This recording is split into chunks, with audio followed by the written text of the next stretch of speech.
Trigonometric formula part 1। सबसे पहले हम यहाँ एक समकोण त्रिभुज बनाते हैं। यहाँ पर इस तरह से एक समकोण त्रिभुज बनाते हैं और यहाँ पर न्यून कोण थीटा को उठाते हैं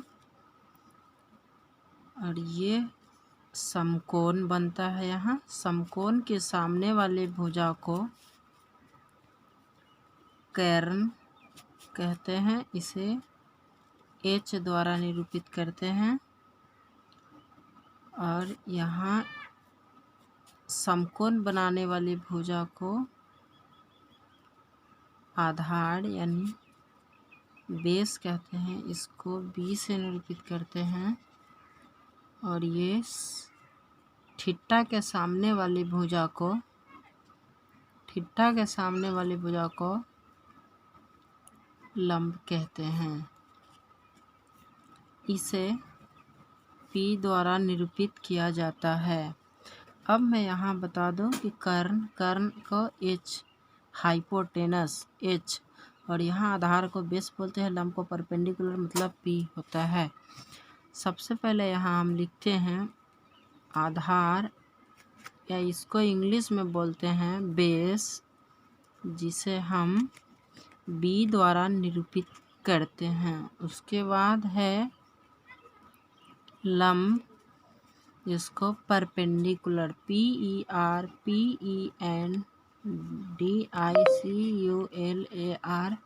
परपेंडिकुलर, जिसे P द्वारा निरूपित करते हैं।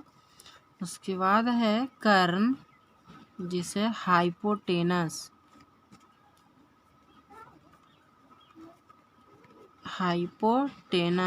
इसे H द्वारा निरूपित किया जाता है। अब सबसे पहले हम इस समकोण त्रिभुज से फार्मूला बनता है। समकोण त्रिभुज से फार्मूला बनता है जो सब नीचे बता रहे हैं। सबसे पहले बता देते हैं कि समकोण बनाने वाली भुजा को आधार कहते हैं। फिर अगला क्वेश्चन होता है कि लंब किसे कहते हैं। तो न्यून कोण थीटा के सामने वाली भुजा को लंब कहते हैं। उसी तरह से कर्ण किसे कहते हैं। तो समकोण बनाने वाली भुजा को कर्ण कहते हैं। अब मैं बता दूं को आधार को B, लंब को P और कर्ण को H द्वारा निरूपित किया जाता है। सबसे पहले इसका फार्मूला 1 नंबर फार्मूला होता है, वो होता है कर्ण। इसको हम इस तरह से बोलेंगे, कर्ण बराबर लंब का स्क्वायर जोड़ आधार का स्क्वायर का रूट। अब इस तीनों भुजा में सबसे बड़ा होता है कर्ण, जो यहाँ पर दिया गया है। ये कर्ण सबसे ज़्यादा होता है तीनों भुजाओं में। या इसको हम इस तरह से लिख सकते हैं, कर्ण को H द्वारा निरूपित किया जाता है। तो H बराबर P² प्लस B² का रूट। सेकेंड नंबर फार्मूला होता है इसका, यहाँ पर अगर आधार बेस निकालना होता है तो कर्ण का स्क्वायर में से लंब का स्क्वायर को घटा लेंगे। तो बेस बराबर होगा कर्ण का स्क्वायर माइनस लंब का स्क्वायर का अंडर रूट। अब 3 नंबर फार्मूला होगा,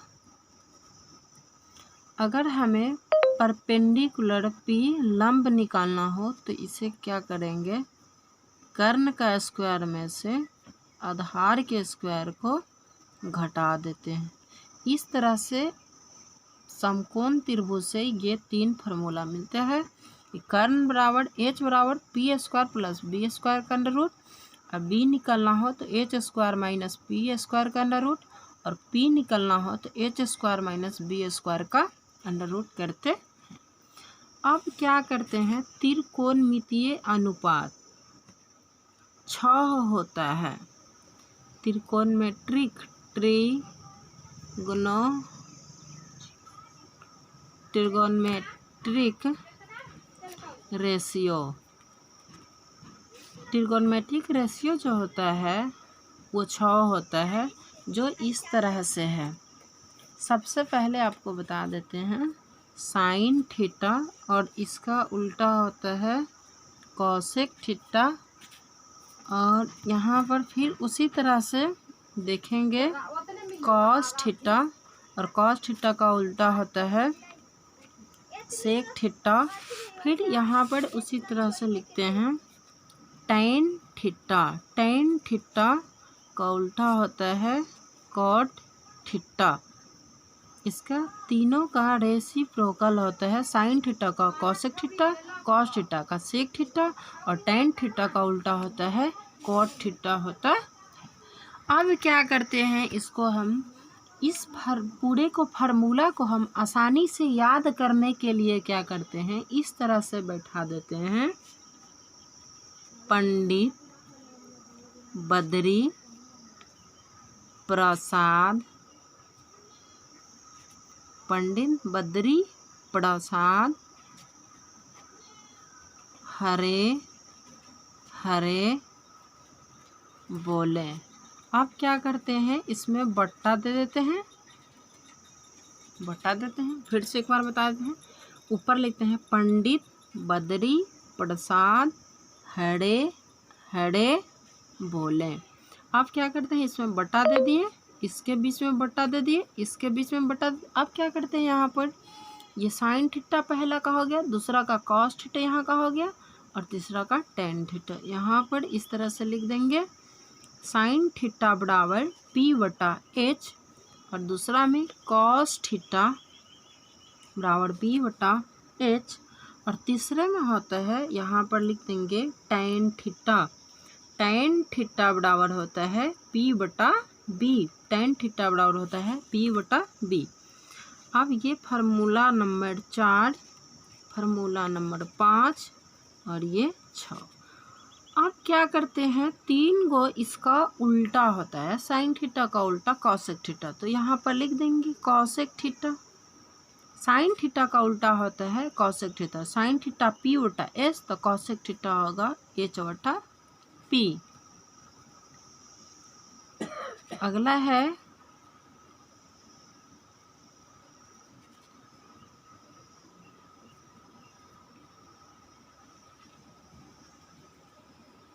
अगला है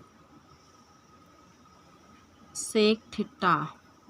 कॉस थीटा का B/H, B/S, तो सेक थीटा का होगा H/B। अगला